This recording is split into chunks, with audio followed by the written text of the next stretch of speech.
근데 저는 이 권리 분석을 좀 넓게 광의적으로 해석한다 그랬잖아요. 경매만 권리 분석이 있는 게 아니다. 일상생활의 권리 분석은 사실상 엄청나게 더 중요하다. 나중에 여러분들이 장사를 하려고 상가 임대차 계약 체결하려고 합니다. 그럼 상가 임대차 계약 체결할 때 권리 분석 해야 돼요, 안 해야 돼요? 낙찰 받아오세요. 엄청나게 중요한 거예요, 권리 분석이. 왜냐하면 상가 같은 데는 아시겠지만 내 몸만 들어가서 장사할 수 있는 게 아니잖아요. 주택 같은 경우야 그냥 내 몸만 들어가 살면 돼. 거기 추가적인 내가 비용을 지출할 건 없잖아요. 임대차 체결할, 전세 체결할 때.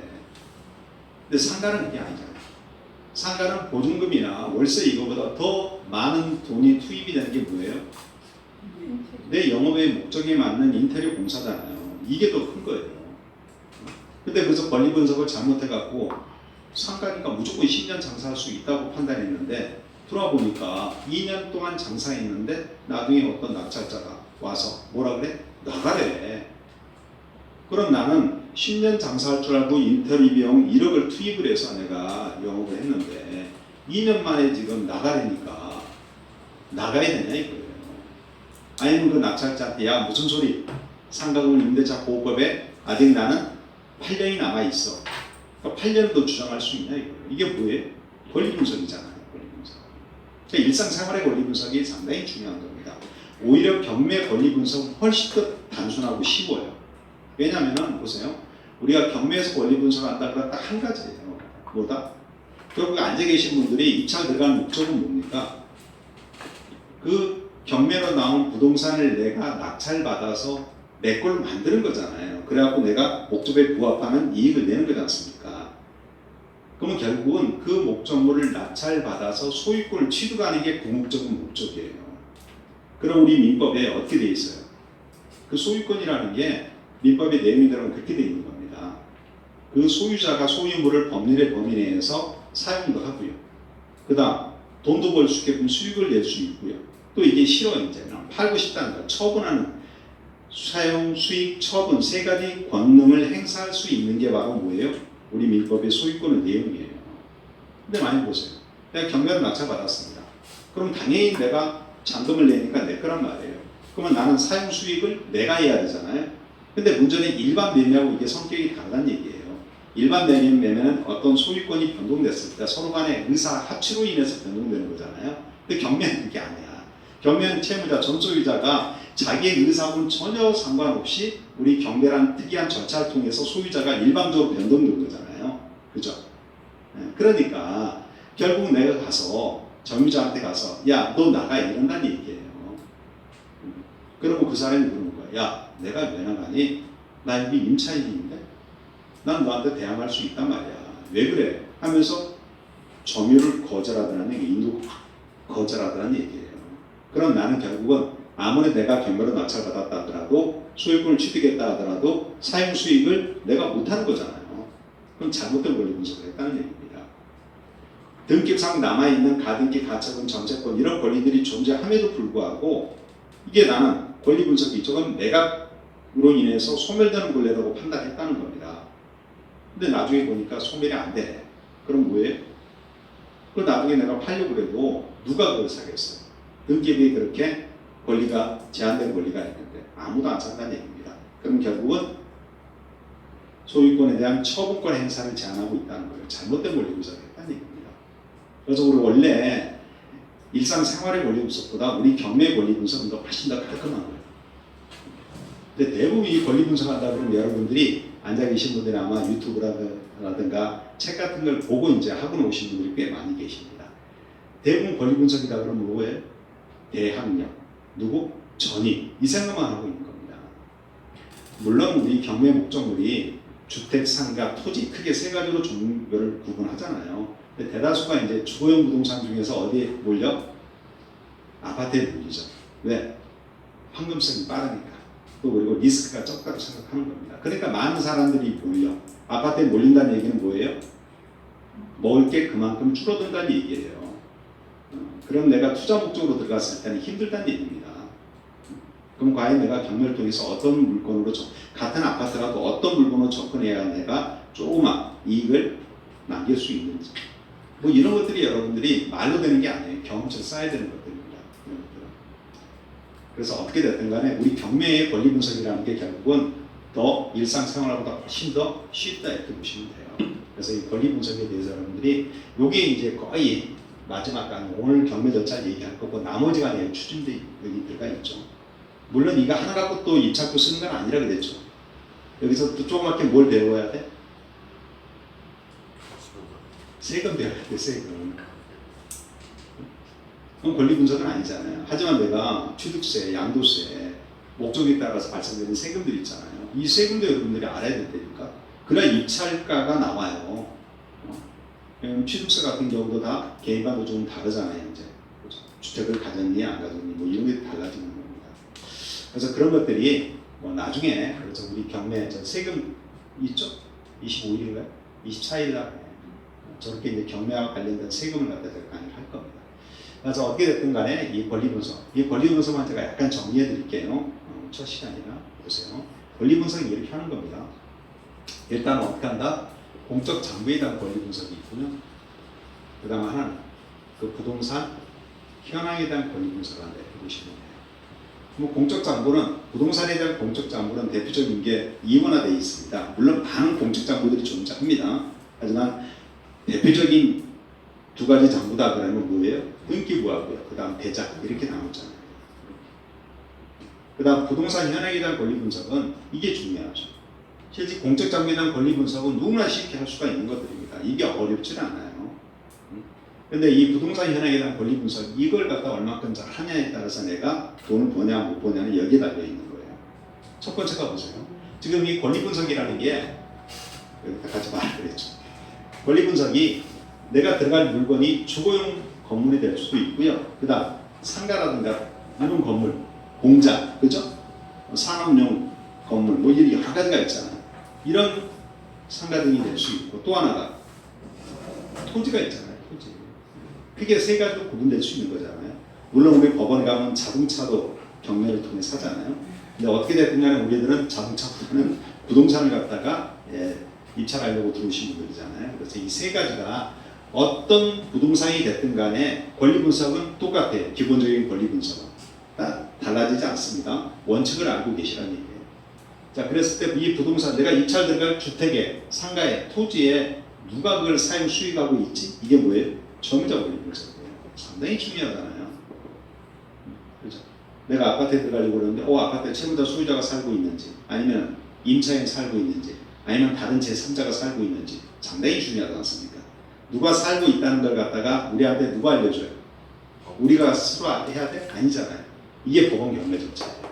법원에서 현재 그 경매 나온 물건이 누가 점유 사용하고 있는지를 갖다 대략적으로 우리한테 공고하여 주고 있다는 겁니다. 그 공고가 잘못되면 이게 매각 불가사의 중에 하나예요. 법원에서는 채무자 소유자가 점유하고 있다고 분명히 있겠는데 막상 내가 가보니까 방문을 보니까 누가 살아? 임차인이라고 존재한다는 얘기예요. 그럼 잘못된 공고를 하고 있잖아요. 나의 과실 아니잖아요. 그러면 나는 어떻게 한다? 호주금 돈을 달라고 그래야지. 너희들 잘해라 하면서. 그런 것들이 바로 어디에 들어가 있어요? 여기에 다 녹아 들어가 있는 겁니다. 법원 경매 절차에. 그래서 점유자는 중요하죠. 또 하나는 뭐예요? 가치 분석. 가치 분석. 둘 다 엄청나게 중요한 겁니다. 이 가치 분석 제가 좀 나눠지고 있어요. 이 주관적 가치 분석이라든가 객관적 가치 분석으로 나눠지고 있거든요. 이렇게. 대부분 객관적 가치 분석을 많이 합니다. 뭐예요? 정말로 그 목적물이 이 객관적 가치 분석에서 주택이나 상가냐 토지냐에 따라서 좀 달라집니다. 여기에서. 근데 문제는 이 주관적에 대한 잘못된 판단을 해가지고요. 잔금을 못 낼 경우도 발생이 되는 거예요. 그게 무슨 말이냐면 아무리 남의 눈에 좋은 거 진짜 좋아요. 하지만 내 스스로 생각해 보라는 얘기예요. 그 물건이 아무리 좋아도 내가 정말 투입될 자금, 유동성 자금 부담이 없어. 내가 원하는 목적은 단타 생각하고 있는데 저건 단타의 목적물이 맞지 않아. 다른 사람 눈에는 좋아 보일지라도 나한테는 안 맞는다는 얘기예요. 먼저 그것부터 판단하셔야 돼. 아무리 유튜브나 책에서 정말로 뭐 지분 경매에서 이게 대박을 났다 떠든 거예요. 이론입니다. 정말이에요. 어제 우리 전문가 최고 수업 때도 지분 나왔잖아요. 그 사람들 2년 동안 고생하고 하나도 못 보는 거예요. 그렇게 공투해가지고 쉬운 게 아니에요. 그런 것들이. 남이에서 돈 벌었다. 그러면 나도 하면 돈 벌 것 같죠. 안 그렇다고요. 그럼 모든 국민들이 다 돈 벌어야지. 그게 아니에요. 그러니까 항상 그런 어떤 객관의 가치 판단하기 전에 내 스스로 생각을 해봐야 돼. 아파트가 내가 한참 있는데 또 아파트를 내번에 낙찰받으면 어떻게 되지? 이 생각. 그래서 그런 것들이 가치 분석입니다. 이거는 제가 각 주택이나 상가냐 토지에 따라서 그때 또 우리 경매 한정수가 있다고 그랬잖아요. 그런 것들 같이 포함해서 제가 권리 분석해 드릴 겁니다. 이렇게. 그래서 이 두 개 다 엄청 중요한 거예요. 그래서 등기부 권리 분석할 때 여기서 나오는 게 소위 말하는 여러분들이 말소 기준 권리라는 걸 알고 계셔야 된다. 엄청 중요하죠. 그래서 오늘 제가 말소 기준 권리는 강의 안 하지만은 내일 모레 저기 유혜정 교수님이 오셔가지고 말소 기준 권리에 대해서 강의를 하실 거란 얘기입니다. 그래서 현재 여기 있는 점유자 있잖아요. 이 점유자가 갖고 있는 점유자가 있고 구분하죠. 중요한 내용이니까 이것만 먼저 짚고 넘어가겠습니다. 점유자가 채무자, 소유자가 점유할 수도 있잖아요. 그 상가에, 그 주택에, 그 토지를 갖다가. 그죠? 근데 채무자, 소유자가 원래 소유자가 점유해서 사용 수익하는 거잖아요. 일반적인 모습이 이게 다. 그런데 채무자, 소유자가 아닌 제3자가 점유하고 있더란 얘기예요. 제3자. 그래서 이 3자가 점유했을 때가 이제 여러분들이 중요한 거죠. 그러면 누구예요? 대표적인 사람이 누구예요? 이 임차인이라는 얘기가 여기서 나오는 거예요. 물론 이 안에는 제가 등기, 전세권 설정해서 하는 사람도 포함해서 말하는 겁니다. 이렇게 임차인이라는 얘기는 애초에 그 목적물을 원래는 소유자가 사용 수익하는 거잖아요. 근데 이 사람하고 임차인하고 둘이 어때? 계약을 통해서 임차인이 사용 수익하는 거지 않습니까? 그래서 임차인이 사용하고 있다는 겁니다. 제3자로서. 또 임차인이란 계약이 없다 하더라도 점유하면서 권리를 주장하는 사람이 있어요. 그 사람들이 대표적인 사람이 누구다? 유치권자. 그렇지. 야, 나 공사대금 채권 넣었는데 돈 못 받았어. 그래서 이 유치권자가 점유하면서 일부를 거절하더란 얘기에 제3자로서. 또 토지를 낙찰받았는데 토지의 어떤 지장물, 특히나 건물이 존재한다는 얘기입니다. 그런 건물이 존재했을 때 내가 내 땅을 써야 되는데 그 건물 때문에 못 쓰고 있는 거잖아요. 그럼 1차적으로 어떻게 해야 된다? 건물을 철거해야 돼. 그래서 내가 건물주한테 가서 야, 건물 철거해 그랬더니 뭐라 그래? 나는 너하고 계약이 없을지라도 이 땅을 쓸 수 있대. 왜? 법률의 규정으로. 그게 여러분들이 알고 있는 법정 지상권이라는 거예요. 이게 이제 부수적으로 나온 게 분묘 기지권. 뭐 이런 것들이 제3자로서 점유하고 있더란 얘기예요. 그러면 채무자 소유자는 낙찰자인 사람하고 아무 상관이 없는 거예요. 채무자 소유자는 이 물건을 갖다 이번에 이렇게 A라는 사람이 매수했다는 거예요. 낙찰했다는 겁니다. 그럼 A하고 이 사람들의 관계를, 법률 관계를 정리를 해야 되는 거예요. 당연한 거잖아요. 그 법률 관계를 정리하는 게 법의 근거가 있어야 돼요? 없어도 돼요? 법의 근거가 있어야 돼요. 그 법이 어떤 법? 그게 민사집행법이에요. 어렵죠? 하지만 기본 어디서 저 법의 근거가 나오는지 알고 계셔야 됩니다. 채무자 소유자는 민사집행법이 아니고 민법에 당연한 거예요. 보세요. 내가 잔금을 납부하잖아요. 그러면 잔금 납부함과 동시에 A라는 사람은 소유권을 바로 취득하는 거예요. 그러면 한 물건에 소유자가 둘일 수 있어요? 없어요? 없어요. 일물 일권주의입니다. 다만 이제 공유 물건이에요. 공동 소유 물건은 이제 공유자 여러 명이 발생될 수 있겠죠. 하지만 소유권은 한 사람일 수밖에 없어요. 그럼 내가 소유권을 취득했다는 얘기는 이 사람은 반대 효과로 소유권이 상실되는 거야. 그러면 상실된다는 얘기는 점유할 수 있는 권한이 있다는 거야, 없다는 거야? 없다는 거야, 앞으로. 그러니까 내가 가서 너 나가 그럼 이 사람은 나한테 대항할 수 있는 권리가 있어, 없어? 하나도 없는 거야. 어떤 권리가 남아있는 게 아니고 의무가 있는 거죠. 어떤 의무? 얘한테 인도해줄 의무가 있는 거예요. 그렇죠? 그래서 결국 채무자 소유자가 점유하고 있는 목적을 내가 낙찰받았어. 그러면 아무 상관이 없다는 거예요. 그러면 추가적인 제일 그런 게 있잖아. 경매 처음 들어가시는 분들은 야, 내가 이렇게 낙찰받았는데 혹시나 추가적인 돈이 더 들어갈 거 뭐 없어? 이걸 막 부담스러워 위험하다고만 생각하시잖아요. 전혀 그런 거 없다. 다만 우리가 이제 명도라는 특징이 있잖아요. 그래서 이사 합의금을 조금씩 지원해 줄 수는 있다. 이렇게 보시면 되는 거예요. 이 사람은 상관이 없다는 거야. 이건 당연히. 근데 문제는 제3자예요. 그죠? 근데 제3자가 유치권이나 법정지상권, 이건 여러분들이 좀 어려운 얘기가 되는 거죠. 왜? 유치권 법정지상권자하고 매수자하고 요 사람을 정리하기 위해서는 어떻게 해야 돼요? 이건 민법이 들어가야 돼요. 민사집행법도 안 됩니다. 그래서 유치권의 성립 요건이라든가 법정지상권 성립 요건. 그래서 유치권이 인정된다, 법정지상권이 인정된다 그러면 낙찰자는 그걸 제대로 사용 못하는 거죠. 그럼 아까 제가 권리 분석을 잘못했다는 겁니다. 그래서 이건 좀 여러분들이 많이 배우셔야 되고요. 기본적으로 임차인들이 이제 정리하는 겁니다. 그죠? 그랬을 때 이 임차인이 요 계약을 통해서 지금 전적 계약을 통해서 하는 거잖아요. 그래서 이 임차인이 갖고 있는 이 계약, 요 계약, 요건 나하고는 전혀 그런 행위가 없었잖아요. 그죠? 근데 이 사람이 지금 현재 그 목적물을 정의하고 있다는 겁니다. 그럼 여기 있는 임차인하고 낙찰자인 나하고 둘 관계를 풀어줘야 돼요. 법률 관계. 어디서? 민사집행법에서. 어떻게? 임차인이 갖고 있는 뭐? 대항력. 여기서 대항력이라는 얘기가 나와요. 이 대항력은 뭐라고 제가 얘기했죠? 이 대항력을 얘기하는 게 뭘 대항력이라고 얘기했죠? 대항력 그런 얘기 많이 나오잖아. 대항력. 항변할 수 있는 권리라는 얘기예요. 상대방한테. 근데 보세요. 이 대항력 의미가 뭐냐면은 지금 나하고 낙찰자인 나하고는 불간의 어떤 그 낙찰된 목적물을 사용 수익하는 계약은 전혀 없잖아요. 그죠? 그럼에도 불구하고 전소유자 있죠. 그 전소유자. 전소유자하고 체결한 임대차 계약의 내용이잖아요. 얘하고는 그런 임대차의 내용은 없어요. 그런데 애초에 내가 점유할 때부터 전소유자하고 현재 이 사람하고 체결한 이 계약의 임대차 계약의 내용을 A라는 새로운 소유자한테도 주장할 수 있냐는 거예요. 이걸 갖다가 법률상 용어로 바꾸면 뭐라 그런다? 대항력이라고 표현하는 거예요. 대항력. 그러니까 여기 있는 전 임대인하고 임차인하고 둘 간의 법률 관계를 정리할 때는 이런 얘기가 나올 필요가 없는 거예요. 대항력 이런 게 필요 없습니다. 제3자하고 관계를 풀 때 항시 대항력이라는 얘기가 나옵니다. 그러면 대항력은 어떻게 구별하라고 그랬죠? 공부되시는 거. 중요한 게 자꾸 뭐예요? 또 전입전유가 나와. 원칙은 뭐 다 대항력 갖추려면은 등기하라고 했잖아. 등기. 이 등기가 여러 가지가 있잖아. 사용 수익에 대한 등기이기 때문에 전체권 등기도 할 수도 있고 임차권 등기도 할 수도 있고 토지다 그러면 지상권 등기도 할 수 있고 그래요. 이런 권리들이 존재하잖아요.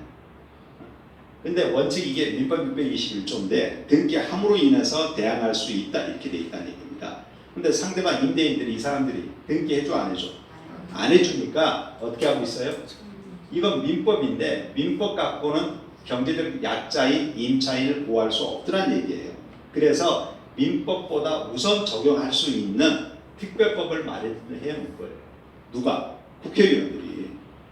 그래서 주택은 특히나 중요하잖아요. 국민들의 주거 안정이 상당히 중요한 겁니다. 그래서 국민들의 주거 안정을 목적으로 해서 민법 갖고는 안 되니까 특별법으로 1981년도에 제정한 거예요. 그게 여러분들이 많이 알고 있는 주택임대차보호법, 소위 주임법이라는 거잖아요. 주임법.